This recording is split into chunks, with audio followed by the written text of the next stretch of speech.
ఈరోజు మణిమంత్ర పుస్తకము జాడత్వం నుండి చలనం వైపు. విశ్వంలో ఒక సందర్భంలో జాడత్వానికి కారణమైన ద్రవ్యరాశి ఉన్న వస్తువు లేదు.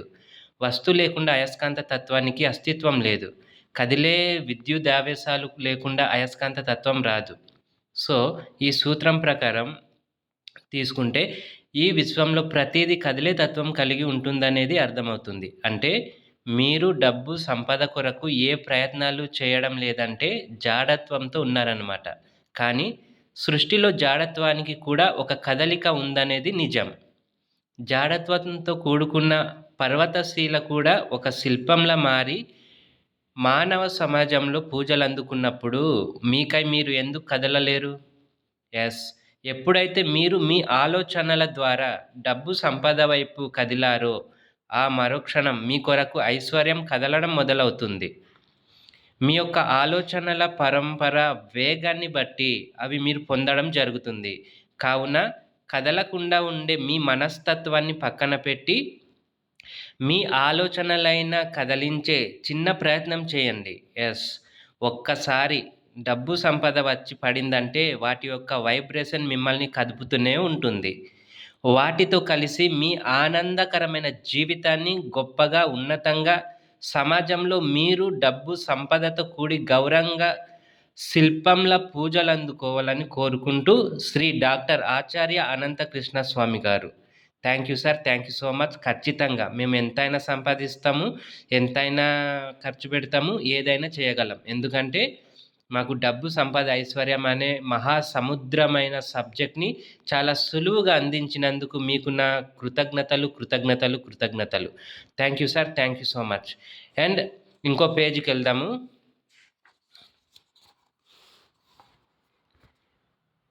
యెస్. మణిమంత్ర 2 బుక్‌లో 4వ పేజీ. ఒక తాయెత్తు యంత్రం మీ జీవితాన్ని మారుస్తుందనుకోవడం, ఒక దేవుడు, దేవత మీకు దారి చూపింది అనుకోవడము మీ పొరపాటే. యెస్. వీటి వల్ల సత్యాన్ని తెలుసుకునే ప్రయత్నంలో భాగంగా మీరు చేస్తున్న ప్రయత్నమే తప్ప అది మీ జీవితం కాదనేది సత్యం. యెస్. మన సబ్జెక్ట్‌లో దేవుళ్ళు, పూజలు అలాంటివి ఏమి ఉండవండి. కేవలం డబ్బు, సంపద, ఐశ్వర్యం మాత్రమే ఉంటది. దేవుళ్ళు, పూజలనేది అది ఇంకో దాంట్లో వస్తది. అయితే అది కూడా ఉంది, కానీ అది వేరేగా వస్తది. మీ జీవితానికి ఇలాంటి వాటితో మీరు ముడివేసినప్పుడు చీకట్లో దారి వెతుక్కోవడమే అవుతుంది. ఇంతవరకు మీరు చేసిన ప్రయత్నాలన్నీ వృధా అనే విషయం అర్థమవుతుంది. సో, ఇప్పుడేం చేస్తారంటే, ఇక ఇలాంటివి పట్టుకొని వేలాడడం ఎంతవరకు సమంజసం? వీటన్నింటిని పక్కన పెట్టి కొత్త దారిలో ప్రయాణం మొదలుపెట్టండి. యెస్. అంతా చీకటిగా ఉందా? ఓకే.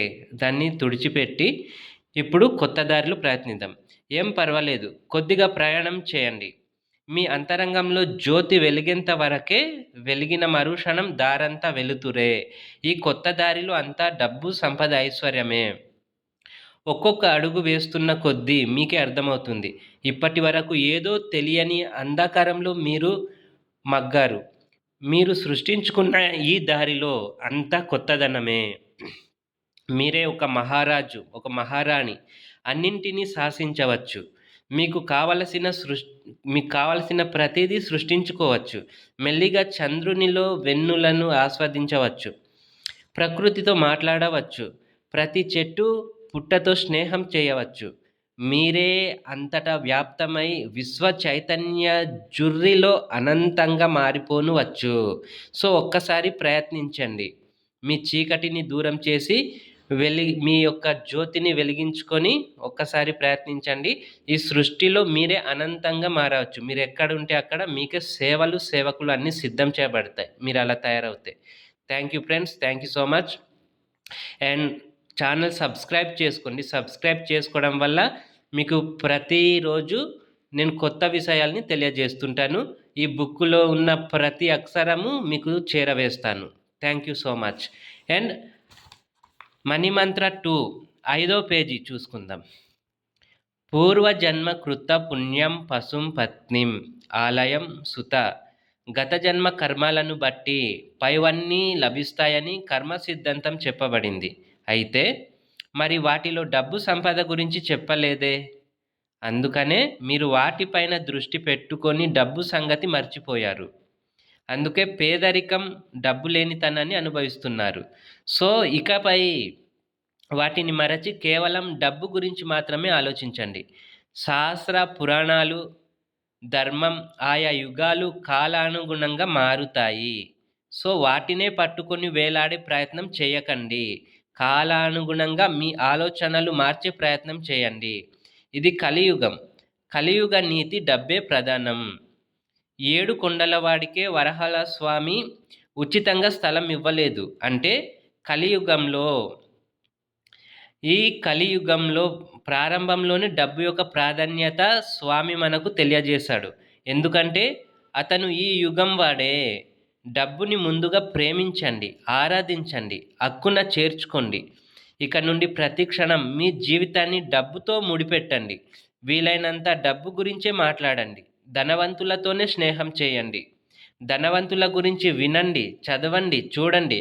డబ్బు, బంగారం, సంపద, ఐశ్వర్యం ఈ పదాలను వీలైనంత ఉచ్చారించండి. మీరే ధనవంతులుగా సులభంగా మారిపోతారు.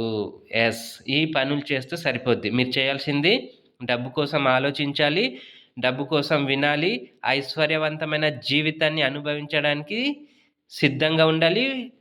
ఆ విధంగానే మీ యొక్క సబ్కాన్షియస్ మైండ్ పనిచేసినప్పుడు మీరు అతి సులభంగా ధనవంతులుగా మారిపోతారు. ముందుగా నమ్మండి, మీరు ధనవంతులని ముందుగా నమ్మండి. మీరు ధనవంతులు కాబట్టి మీరు ఐశ్వర్యవంతమైన పనులు మాత్రమే చేయాలి. Thank you friends, thank you so much. Okay, next పేజీకి వెళ్దాం.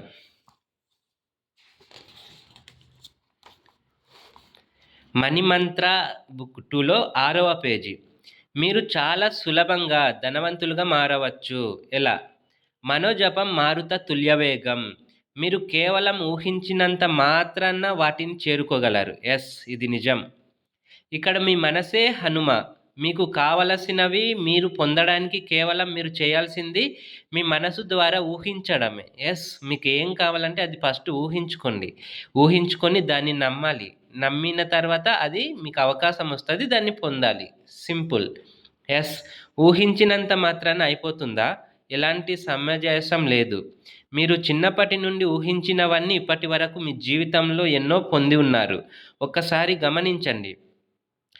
ఇప్పుడు మీతో పాటు ఉన్న ఎన్నో వస్తువులు మీరు ఒకప్పుడు ఊహించుకున్నవే.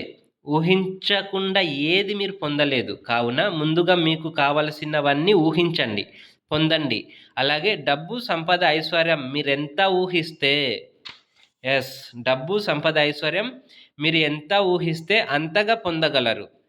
డబ్బు మీ అవసరాలకు సరిపడ్డ కాకుండా వీలైనంత ఎక్కువగా ఊహించండి. అంటే మీ తరతరాలకు సరిపడేంత ఊహించండి. అలాగే సంపద మీకు కావలసిన అతి ఖరీదైన వస్తువుల్ని, వాటితో మీరు పొందే ఆనందాన్ని, సౌఖ్యాన్ని పదే పదే ఊహించండి. ఎస్, ఒక లగ్జరీగా ఉండేటట్టుగా ఊహించండి. ఇక ఐశ్వర్యం విషయానికి వస్తే మీ జీవితంలో, సమాజంలో ఎలా ఉంటే బాగుంటుంది, మీ పరపతి, ఆరోగ్యం, ఇలా ప్రతిదీ ఊహించి ఊహల్లో దానిని అనుభవించండి. ఏదైతే మీరు అనుభవిస్తారో అది మీ సొంతం అవుతుంది. ప్రయత్నించండి. అనుభవించడం అంటే మీరు మీకు కావాల్సిన ప్రతిదీ ముందుగానే ఉంది అని ఫీల్ అవుతూ దాన్ని అనుభవించండి. ఊహల్లో అనుభవించండి. మీరు ఏదైతే ఊహల్లో అనుభవిస్తారో అది మీ సొంతం అవుతుంది. Thank you friends, thank you so much. Channel subscribe చేసుకోండి. మరిన్ని విషయాలు మరి ముందుకు సాగుదాం. అందరు కలిసి డబ్బు, సంపద, ఐశ్వర్యం పుష్కలంగా సంపాదించుకొని మనం నలుగురికి ఆదర్శంగా ఉండేటట్టుగా జీవిద్దాం. Thank you friends, thank you so much.